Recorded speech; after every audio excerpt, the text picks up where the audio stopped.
സഹോദരരെ നമസ്കാരം. FIFA world cup 2026 semi finals match 1 France versus Spain കളി കഴിഞ്ഞിരിക്കുകയാണ്.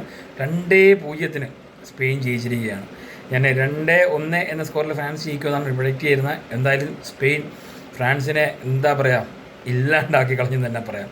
22ാമത്തെ മിനിറ്റിൽ നമ്മുടെ യമാൽ ഒരു പ്രസ് ചെയ്ത് അകത്ത് വന്ന് ഡിഗ്നിയുടെ കയ്യിൽ നിന്നൊരു ഫൗൾ മേടിച്ച് പെനാൽറ്റി ആക്കി. അത് വയസ്സപ്പാൽ ഗോളാക്കി 22ാമത്തെ മിനിറ്റിൽ. അത് കഴിഞ്ഞ് സെക്കൻഡ് ഹാഫിൽ ഒരു ഡാനി അൽമയുടെ ഒരു പാസിലൂടെ അസിസ്റ്റിലൂടെ പെഡ്രോ പോറോ രണ്ടാമത്തെ ഗോൾ അടിക്കുന്നതോടെ സമ്പൂർണ്ണമായിട്ട് ഇതിലേക്കുള്ളവർക്ക് അടിക്കാൻ പറ്റുമായിരുന്നു. പക്ഷേ ഒരുപാട് ചാൻസുകൾ കളഞ്ഞു. 31ാമത്തെ മിനിറ്റിൽ യമാൽ ഒരു ഗോൾ അടിച്ചത് ഓഫ് സൈഡായിട്ട് പോയി. അതുപോലെ എന്താ പറയുക, അഗ്രസീവായിട്ട് പ്രസ് ചെയ്ത പല സാധനങ്ങളുണ്ടായിരുന്നു, അത് കൺവേർട്ട് ചെയ്യാൻ പറ്റിയില്ല.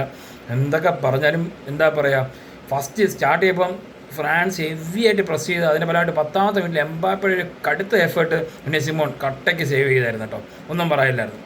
4-3-3 എന്ന രീതിയിലാണ് ഡെഷാംസിൻ്റെ ഫ്രാൻസ് ഇറങ്ങിയത്. എംബാപ്പയും ടെമ്പലയുടെ അറ്റാക്കിങ് പ്രസ്സിങ് കട്ടയ്ക്ക് തന്നെ ചെയ്യുക എന്നാൽ പക്ഷേ സ്പെയിന് എംബാപ്പനെ ഐസൊലേറ്റ് ചെയ്തു തന്നെ പറയാം. തീർത്തും എംബാപ്പയ്ക്ക് ബോൾ കിട്ടിയതായിട്ട് കളിക്കാൻ അവസരമൊന്നും ഉണ്ടായില്ല. പിന്നെ എന്താ പറയുക, സെക്കൻഡ് ഹാഫൊക്കെ ആയപ്പോഴത്തേക്ക് കട്ട ഡയറക്റ്റ് ഫുട്ബോളായി. പിന്നെ നല്ല അറ്റാക്കിംഗ് സബ്സ്റ്റിറ്റ്യൂഷൻസ് ഡെഷാംസ് ഇറക്കി. അതുപോലെ ഫ്രാൻസിൻ്റെ ഗോൾ കീപ്പർ ഒരുപാട് സേവ്സ് ചെയ്തായിരുന്നു. പക്ഷെ മിഡ്ഫീൽഡിൽ കൺട്രോൾ ഫ്രാൻസിൻ്റെ കയ്യിൽ തീരെ ഉണ്ടായിരുന്നില്ല. അതുപോലെ ഫൈനൽ തേർഡിലെ ഫിനിഷിങ്ങും അല്ലെങ്കിൽ ക്രിയേറ്റിവിറ്റിയും വളരെ ശോകാവസ്ഥയായിരുന്നു കേട്ടോ. വളരെ ഫ്യൂ ചാൻസസ് ആണ് ടാർഗറ്റിൽ അടിച്ചെന്ന് തന്നെ പറയാം. മറിച്ച് തിരിച്ച് ഇപ്പുറത്തെ സൈഡിലാണെങ്കിൽ എന്താ പറയുക, സ്പെയിൻ ക്ലാസിക് പൊസിഷൻ ഫുട്ബോളാണ് കളിച്ചത്, ഒന്നും പറയില്ല, ടീ ബോളിയായിട്ട്. അതും എന്താ പറയുക, റോഡ്രി പൊന്നോ പൊളി. പെപ് ഗാർഡിയോള നേരത്തെ പറഞ്ഞായിരുന്നു റോഡ്രിയുടെ മറ്റൊരു വേർഷൻ ഈ വേൾഡ് കപ്പിൽ കാണുമെന്ന് കണ്ടു. ഏറ്റവും കൂടുതൽ ഡേഞ്ചറസ് ആക്കുന്ന സ്പെയിൻ എന്ന് പറഞ്ഞാൽ 7-6 കളി ക്ലീൻ ഷീറ്റാണ്. ഒരേ ഒരു ഗോള് ഇവരെ വല കുലിക്കുന്നത് ആകെ ബെൽജിയം അടിച്ച ആ ഒരു ഗോള് മാത്രം.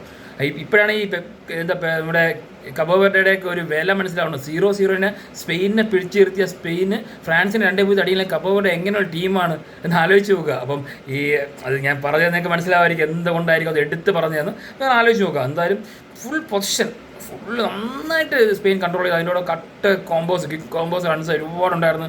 കുർക്കുലയുടെ ഓവർലാപ്സ്, അതുപോലെ പെഡ്രോ പോറോയുടെ ഓവർലാപ്സ് അസാധ്യം. ശരിക്കും പറഞ്ഞാൽ ഫുള്ളി നന്നായിട്ട് കോമ്പാക്റ്റ് ഡിഫെൻഡിങ് ചെയ്ത് അത് എഫക്റ്റീവായിട്ട് ഫുൾ ടൈം അത് ചെയ്തു എന്നുള്ളതിനാണ് പറയാനുള്ളത്. സ്പെയിനെ അർജൻറ്റീന ആയാലും ഇംഗ്ലണ്ട് ആയാലും പേടിക്കുക ഒരു രക്ഷയില്ല. അസാധ്യ കോമ്പോയാണ്, കിടുക്കാച്ചി ടീം തന്നെയാണ് സ്പെയിൻ. സ്പെയിനെതിരെ ആരായാലും നന്നായിട്ട് വേർക്കേണ്ടി വരുമെന്ന് തന്നെ പറയുന്നു. എന്നാൽ അടുത്ത കളി വിശേഷമായിട്ട് കാണുമ്പോഴേക്കും ബൈ.